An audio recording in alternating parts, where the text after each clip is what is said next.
오늘은 여러분들과 5월 18일자 통합사회 공부를 해보도록 할게요. 오늘은 인간이 자연환경에 놓여있는 자연환경에 어떤 영향을 받는지, 인간과 자연의 또 관계를 바라보도록 합니다.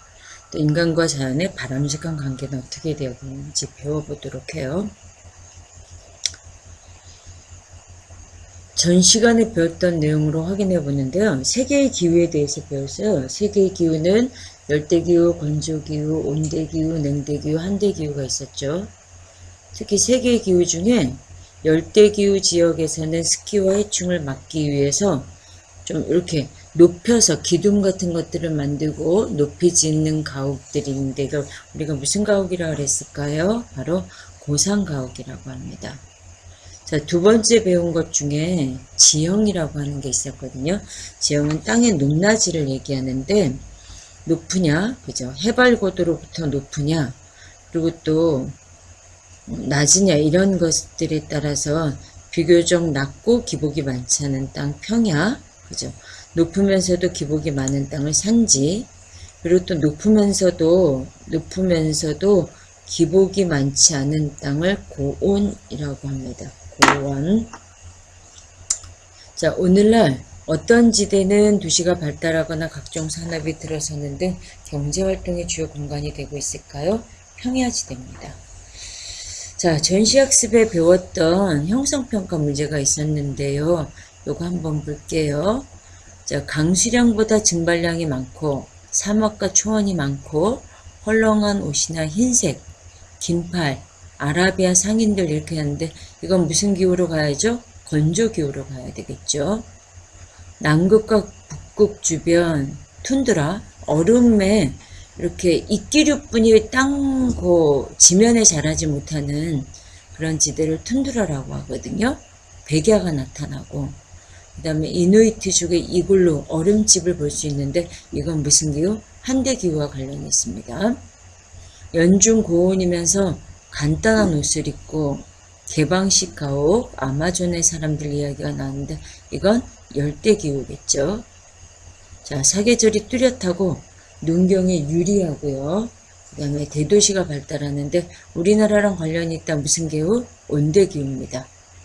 겨울은 길고 짧은 여름, 침엽수림, 우리나라의 주로 북한 지역이라고 할 수 있는데, 이런 기후를 냉대기후라고 합니다. 밑에 그림으로 교과서에 나와 있는 그림을 좀 넣어봤어요. 자, 요건 무슨 기후?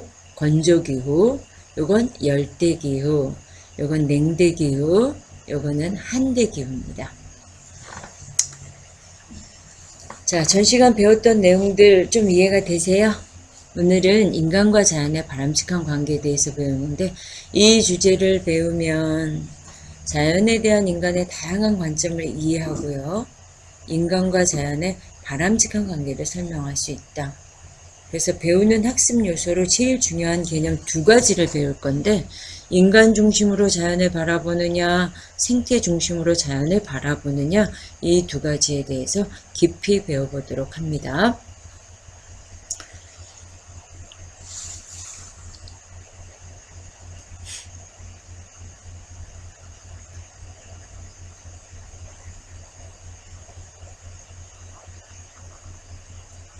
오늘 배우는 이것도 프린트로 만들었던 거 잠깐 설명 좀 해볼까요? 5월 18일자로 인간과 자연의 바람직한 관계, 교과서엔 이런 그림이 나와요. 이렇게 가을이 다 되고 겨울이 됐을 때 겨울에 따지 않고 남기는 감들이 있는데, 이거 왜 남기느냐, 그죠? 이걸 우리가 뭐라고 불러요? 까치밥이라고 부릅니다. 우리 조상들은 옛날에 자연을 막 이용의 대상으로 생각했을까요? 자연을 잘 보존해야 된다고 생각했을까요? 또 성묘나 이런 것 등을 갔을 때 들짐승에게 먹으라고 이렇게 뿌려주는 것들 있죠.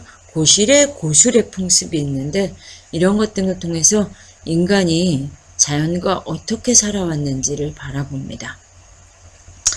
오늘 배우는 두 가지 중요한 거, 그죠? 자연에 대해서 우리가 어떻게 바라보느냐, 뭐 중심으로 보느냐, 인간 중심으로 보느냐, 생태 중심으로 보느냐, 그 둘 사이의 바람직한 관계는 어떻게 되어야 하겠느냐, 이런 것들을 살펴볼 거예요. 뒷부분에 PPT로 정리한 거하고 같으니까 그렇게 배워보도록 할게요. 자, 첫 번째 배우는 중요한 개념 인간중심주의입니다.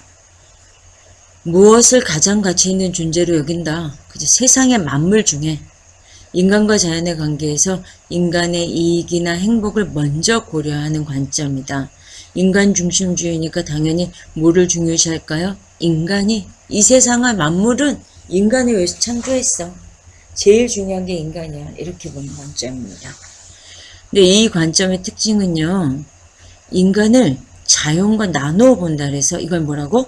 이분법적 관점이라 그래요. 인간을 자연으로부터 독립된 존재, 자연보다도 우월한 존재로 본다는 거야. 그러다 보니까 자연이 가지고 있는 가치를 어떻게 가냐면 인간에게 유용하게 쓰일 때 자연의 모든 구성 요소를 인간의 풍요로운 삶을 위한 도구로 본다. 인간이 자연을 이용할 권리를 강조해서 자연의 무슨 가치? 도구적 가치를 강조합니다. 교과서에는 이런 그림과 글이 나와요. 인도네시아는 되게 나무가 많이 자라는 열대림 지역인데 나무를 다 베어내고 돈이 될 만한 팜유라고 하는 것들을 어마어마하게 심었다고 합니다. 제가 글을 읽어드릴게요. 자연개발은 경제발전의 원동력이다. 열대과일 팜의 열매로부터 얻어지는 식물성 기름인 팜유는 립스틱부터 치약, 도넛, 초콜릿바까지 수천 가지 제품의 원료로 이용된다. 팜유의 최대 생산지는 인도네시아이다.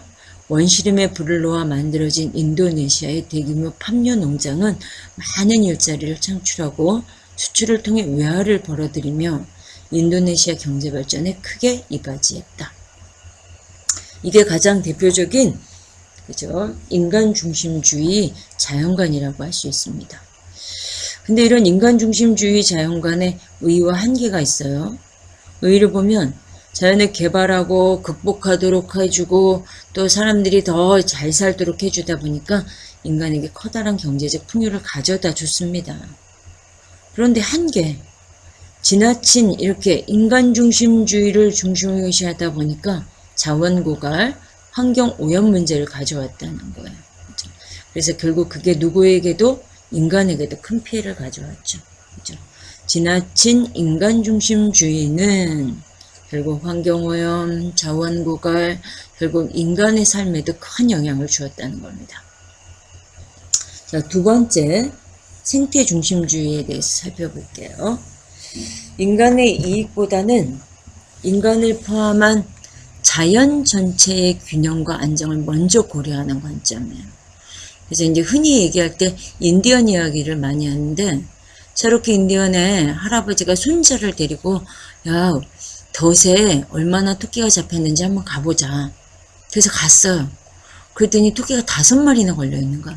그러니까 할아버지가 뭐라 그러냐면, 우리한테 필요한 건 2마리니 나머지는 다 자연에 돌려주자꾸나. 이런 것들이 바로 생태중심주의입니다. 얘네의 중요한 특징은요, 인간을 포함한 자연 전체를 유기적으로 엮어서 하나의 유기체로 본다 이거예요. 그래서 얘네를 우리가 뭐라고 얘기하냐면 전일론적 관점이라고 합니다. 또 자연의 어떤 가치? 자연 자체가 가지고 있는 내재적 가치를 강조한다. 자연은 인간의 이익과 무관하게 그 자체로 가치를 지닌 것으로 봅니다. 자연에 대한 인간의 도덕적 의무를 강조해요. 그래서 이제 교과서에 실려있는 글, 자연의 주인은 인간이 아닌 자연이다. 자, 미국 전역에는 요세미티 국립공원을 포함해서 약 60여 개의 국립공원이 있다. 미국의 국립공원 정책은 자연을 있는 그대로 보존하는 데 초점을 맞추고 있다. 그래서 국립공원에서 산불이 나도 자연현상에 의해 일어난 불일 경우 웬만해서는 인간이 나서서 끄지 않는다. 인간이 개입할 일이 아니라고 판단하기 때문이다. 그죠? 이렇게 자연 자체가 가지고 있는 그 자체를 중요시하는 겁니다. 그래서 생태중심주의가 가지는 의의와 한계를 보면, 자, 자연을 하나의 뭐로 바라보냐면 유기체, 유기적으로 유기적인 관점에서 바라보기 때문에 우리의 그동안의 환경 문제를 바라보는 새로운 시각을 제공해 준다는 겁니다. 생태계의 관점에서 바라보기 때문에. 그런데 한계가 있어요. 지나친 생태 중심주의는 모든 자연개발을 중단할 것을 요구합니다. 기본적인 삶을 유지하고 인간의 존엄성을 존중받으며 살아가기 위해서는 어느 정도의 자연개발이 불가피하다 이거예요. 여러분들 환경이 중요하니까 조선시대처럼 그렇게 사세요 라고 하면 살 수 있을까요? 참 어렵겠죠. 그래서 둘 사이 인간과 자연은 어떤 관계야 할까? 지나친 인간중심주의도 안 되고 지나친 생태중심주의도 문제가 있다는 거예요. 그래서 자연 속의 인간의 위치, 인간은 생존과 복지를 위해 자연을 이용하는 주체이면서도 동시에 자연의 영향 속에서 살아가야 하는 생태의 구성원이기도 하다. 인간의 삶과 자연은 어떻게 유기적으로 연결되어 있다는 걸 우리가 이해할 필요가 있다는 거죠. 인간과 자연의 바람직한 관계는 대립, 또 지배적인 우위 이런 것이 아니라 결국 인간은 자연 속에 살아남아야 되고 또 자연을 보존할 필요, 공존해야 한다는 거죠. 그래서 환경 문제를 근본적으로 해결하기 위해서 인류와 자연의 공존의식을 바탕으로 현 세대뿐만 아니라 우리의 미래 세대의 공존과 복지, 동식물을 포함해서 생태계 전체의 보존까지도 함께 고려해야 한다는 겁니다. 자, 오늘 배운 내용 두 가지 중요한 개념 떠오르세요? 그죠? 하나는 인간중심주의, 생태중심주의. 인간을 가장 가치 있다. 인간과 자연에서 인간의 이익을 중시한다. 그러면 뭐예요? 인간중심주의. 자연에 대한 행위의 옳고 그름 이런 것들보다는 생태계의 균형, 안정 이런 걸 강조하는 거 생태중심주의다. 자, 처음에 보여드렸던 프린트 내용으로 다시 한번 가볼게요.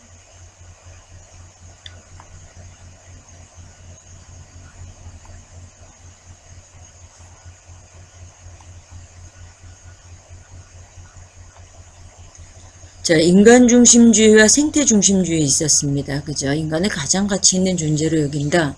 이익개발, 도구적 가치를 강조한다. 인간이 편리와 발전을 가져왔죠. 그런데 환경오염 등이 심화됐다. 도구주의적인 관점이다. 생태중심주의는 인간의 이익보다는 자연과의 균형, 안정을 강조한다. 자연의 일부라고 본다. 전일론적 관점이다. 그러면 어떻게 결론을 내어야 할까요?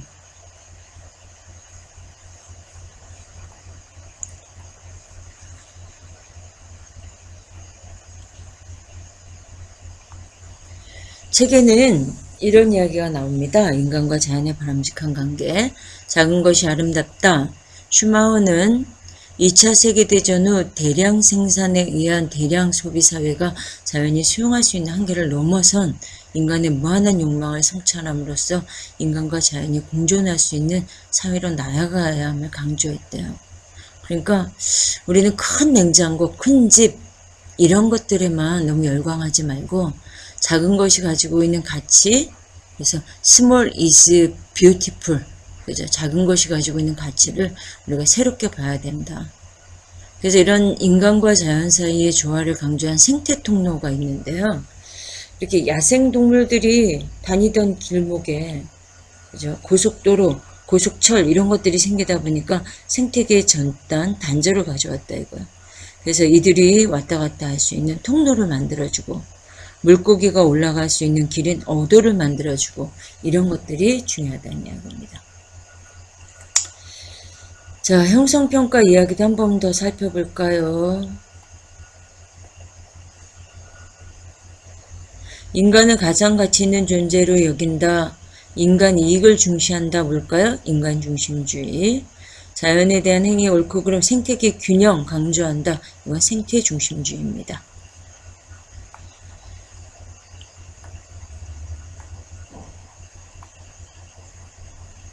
자, 다음 시간에는 환경 문제가 어떻게 발생하고 이 해결을 위해서 우리가 또 어떻게 노력해야 되는지 학습해 보도록 할게요. 더 의미 있는, 더 가치 있는 수업을 추구하기 위해서 노력하는 사회선생입니다. 여러분 다음 시간에 뵐게요.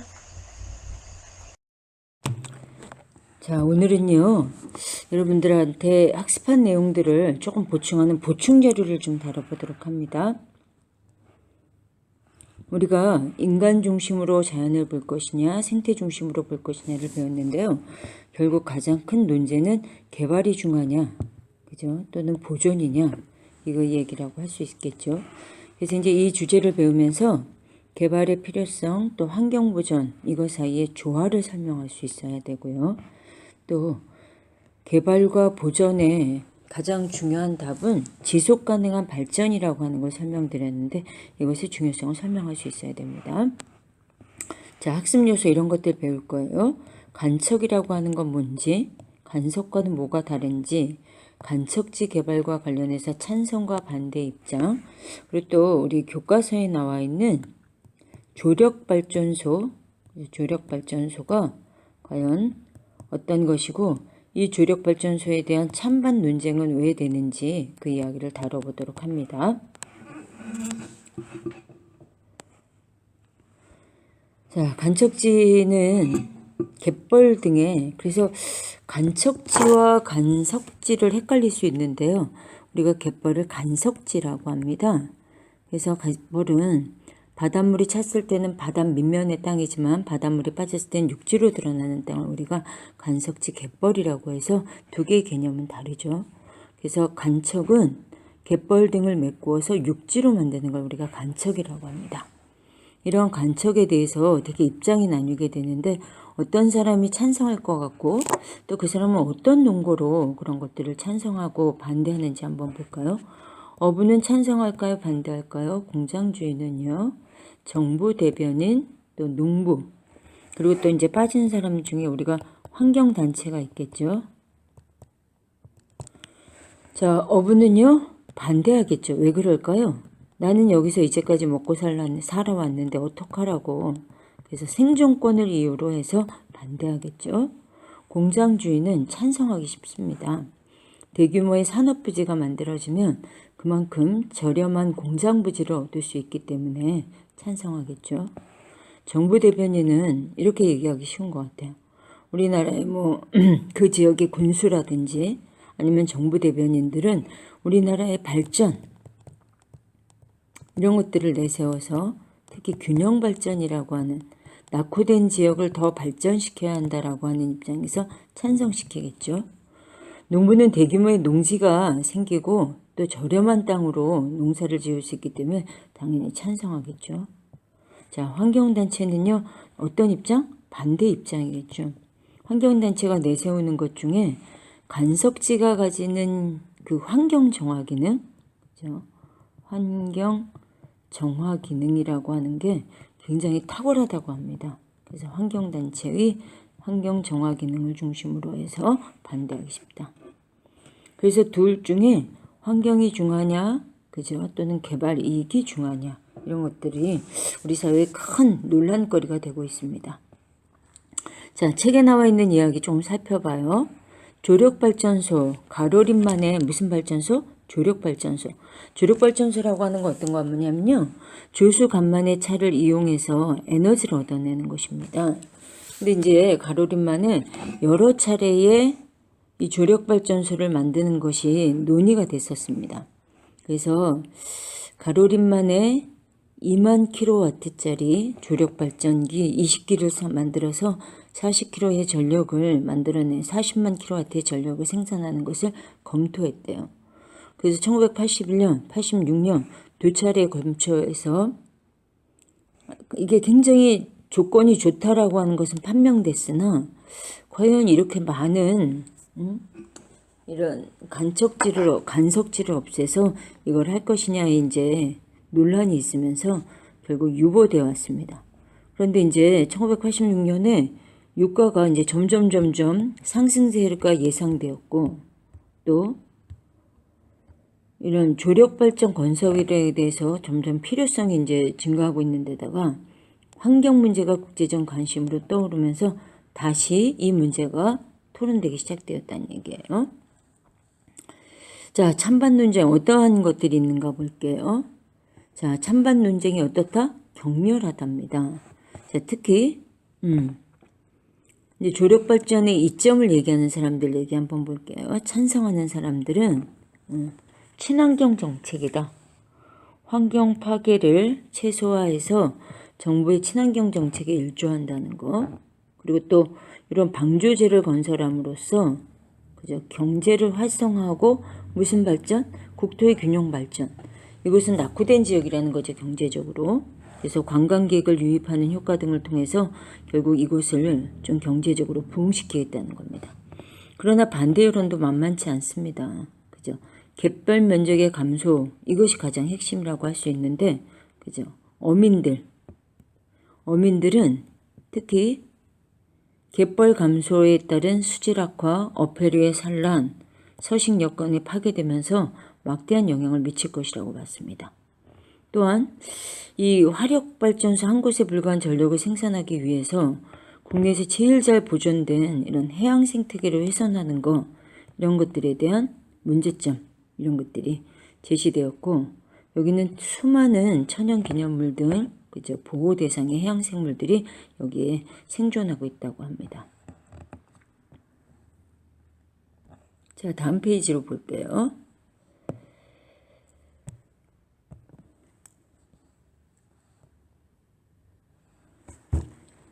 자, 그러니 이제 논란이 계속되다가 결국 이제 정부가 그죠? 해양수산부가 결정하기를 여기에 많은 천연기념물 그죠? 해양생물의 서식지로 알려져 있기 때문에 건설을 완전히 백지화하는 것으로 하게 되었다는 겁니다. 그래서 우리가 무엇을 결국 결정할 것인지는 우리의 토론, 협의에 의해서 이루어질 텐데 우리의 미래 세대를 생각한다면 좀 더 환경 보존에 신중을 기해야 할 것 같습니다. 자, 오늘의 보충 자료는 이것으로 마치도록 하겠습니다. 여러분 감사합니다.